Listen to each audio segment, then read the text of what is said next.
Mesdames et messieurs, bonjour, ravi de vous retrouver. Et c'était une transmission en direct de la conférence de presse entre les deux chefs de la diplomatie américaine, Blinken et son homologue lituanien. Et M. Blinken a déclaré qu'ils vont continuer à poursuivre les mesures prises contre la Russie qui a tué des civils ukrainiens innocents lors de ses frappes contre l'Ukraine.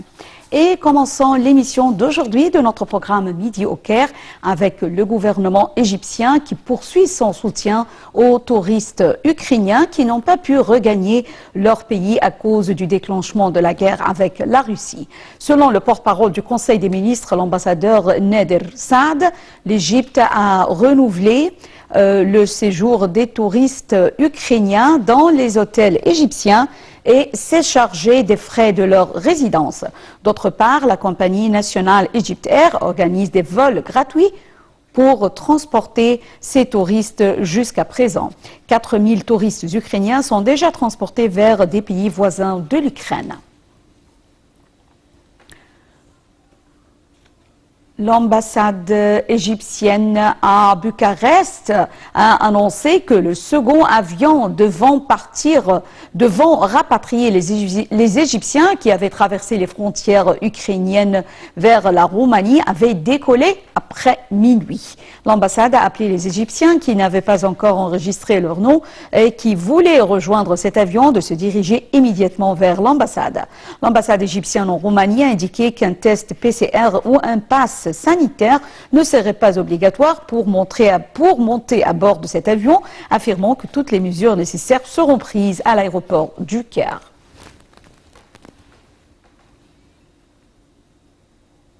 Et toujours en ce qui concerne le dossier ukrainien, alors le grand imam de l'Azhar, Dr Ahmad al-Tayyib, a appelé la communauté internationale à multiplier les aides humanitaires acheminées vers l'Ukraine et à intensifier les efforts visant pour mettre fin au combat en cours entre la Russie et l'Ukraine.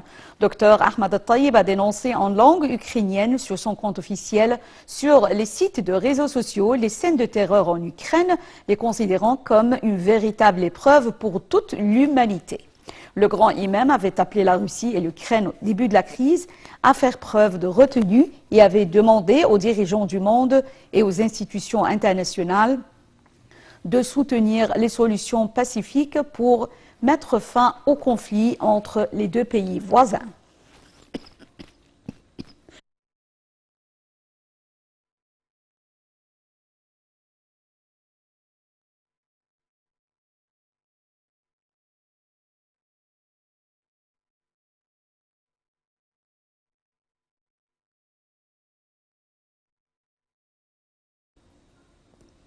Le Premier ministre, Dr Mostafa Madbouli, a enjoint d'élaborer un plan pour fournir aux expatriés des unités de logement dans les projets de du troisième quartier de la nouvelle capitale administrative de la nouvelle ville d'El Alamein, ainsi que dans le projet d'El Sawari à Alexandrie. Madbouli a ordonné de multiplier le nombre des unités qui servent aux besoins des tranches de citoyens ayant un revenu moyen et de fournir aux citoyens leurs nécessités de base.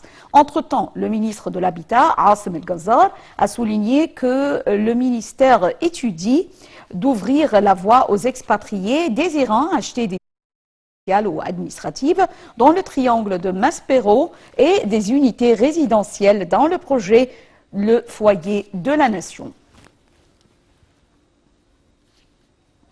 Le ministre des Affaires étrangères, Sameh Shoukry, également président nommé du sommet de la COP 27, a participé à l'événement organisé par l'association d'affaires égypto-britannique pour discuter des préparatifs et des points qui seront examinés lors de la COP 27. Plus de détails dans ce compte rendu.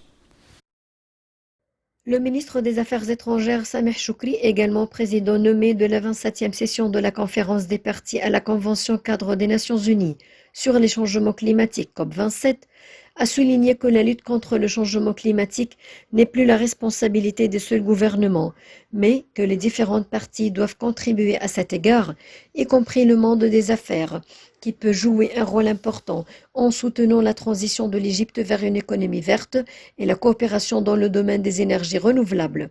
Cela est venu dans un discours prononcé par ministre Choukri lors de sa participation hier à un événement spécial organisé par l'Association d'affaires égypto-britannique sur la 27e session de la conférence des parties à la Convention cadre des Nations Unies sur les changements climatiques COP27, accueillie et présidée par l'Égypte en novembre 2022. Le porte-parole du ministère des Affaires étrangères, l'ambassadeur Ahmed Hafez, a déclaré que le ministre des Affaires étrangères a salué dans son discours le rôle joué par l'Assemblée dans le renforcement des relations commerciales et économiques entre l'Égypte et la Grande-Bretagne, exprimant l'espoir que cet événement contribuerait à renforcer les relations en cours et fort pour préparer la COP27. Il a également souligné le souci de l'Égypte, en tant que prochain président de la conférence, d'impliquer les différentes parties concernées par l'action climatique dans les efforts en cours pour préparer la conférence et de fournir des opportunités appropriées pour que des projets sérieux contribuent à la lutte contre le changement climatique afin d'examiner leurs efforts à cet égard.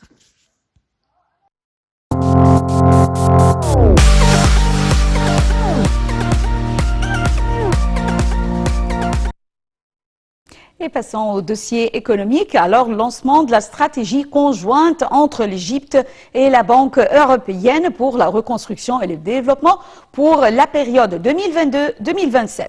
Lors des activités de l'événement organisé par le ministère de la Coopération internationale, avec la participation de toutes les parties concernées du gouvernement et de la Banque européenne. Ceci s'inscrit dans le cadre des directives du président Abdel Fattah el-Sisi pour tirer le meilleur parti des partenariats internationaux et des fonds de développement et pour renforcer également la coopération multilatérale afin de mettre en œuvre la vision de développement de l'Égypte à l'horizon 2030.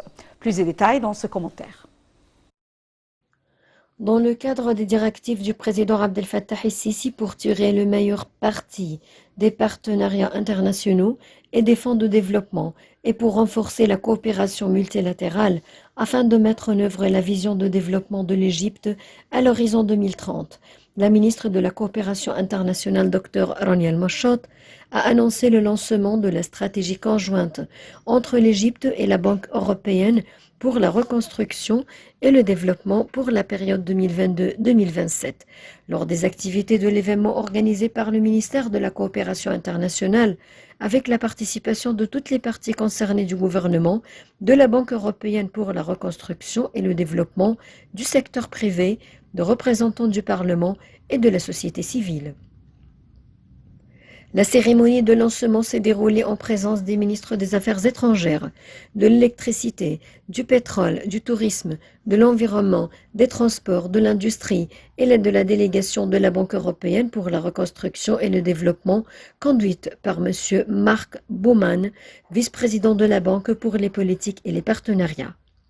Le ministre de l'Électricité et des Énergies renouvelables, Mohamed Shakir, a annoncé le lancement d'une nouvelle phase de coopération avec la Banque européenne pour la reconstruction et le développement, BIRD, une des plus grandes institutions internationales de développement ayant des relations fortes avec l'Égypte, notamment dans le secteur des énergies renouvelables et la transformation verte.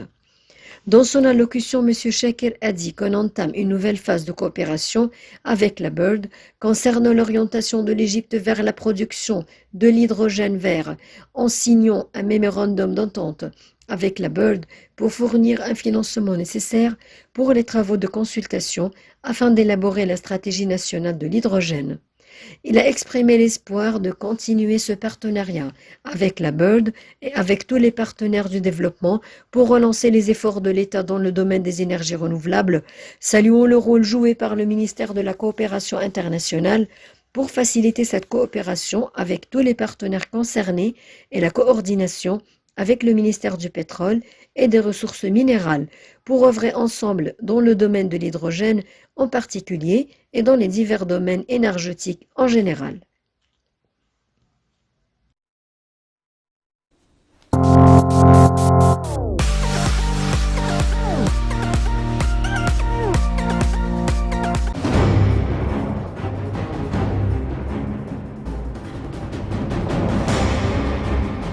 الواقع الاقتصادي في مصر تحدي ضخم ولازم نعترف بده ونقبله ونعالجه. اطلعوا كلموا الناس وقولوا الموقف الاقتصادي ايه. زي ما الثورة ليها إيجابيات، الثورات بيبقى ليها سلبيات على مجتمعاتها. الإرهاب والفساد كانوا عاملين إضافيين في إضعاف لينا. مفيش اقتصاد يبقى مفيش تعليم، يبقى مفيش صحة، يبقى مفيش بنية أساسية. بنحاول نقلل الفجوة بين الموارد وبين المصروفات.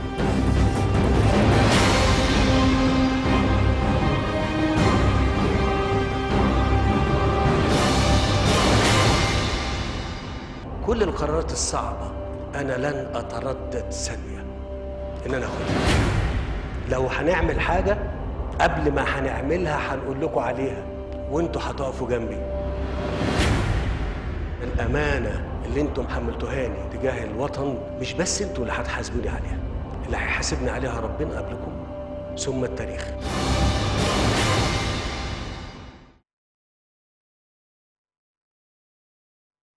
Toujours en ce qui concerne l'économie, alors le sous-gouverneur de la Banque centrale des systèmes de paiement, Ayman Hussein, a confirmé que la Banque centrale visait à permettre à toutes les catégories d'accéder aux services bancaires numériques dans le cadre de la stratégie nationale des paiements adoptée par le président Abdel Fattah el-Sisi. La Banque centrale a également pour but d'étendre la mise en place de banques numériques et prévoyant de fournir des services bancaires numériques tout au long de la journée, 7 jours sur 7, en lançant un réseau de paiement électronique instantané, a-t-il ajouté. Il a également révélé le lancement d'un fonds de soutien à la technologie et à l'innovation d'un capital de 1,3 milliard de livres égyptiennes, auquel participent les banques Masr, Al-Ahli et Caire, soulignant que la Banque centrale avait ordonné aux banques d'étendre la création des banques numériques.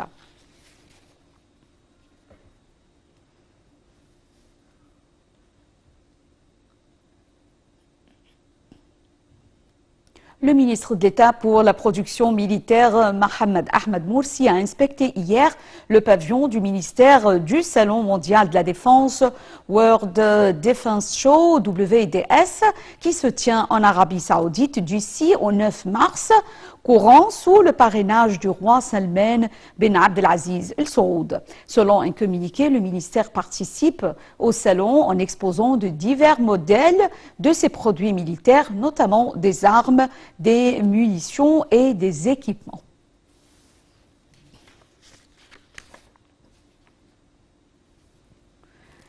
L'ambassade de France en Égypte organisera samedi prochain au pied des pyramides la première journée sportive des établissements du réseau Égypte de la mission laïque française MLF.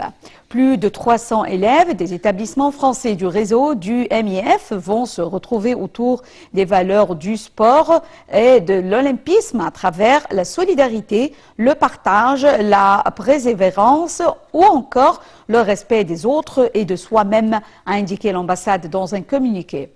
Cette journée sportive s'inscrit dans la thématique du sport facteur de développement durable et sera une belle occasion de rappeler combien la pratique sportive favorise l'accès à des valeurs morales et sociales tout en participant à la promotion de l'égalité filles-garçons dans le sport comme dans la vie, ajoute le communiqué.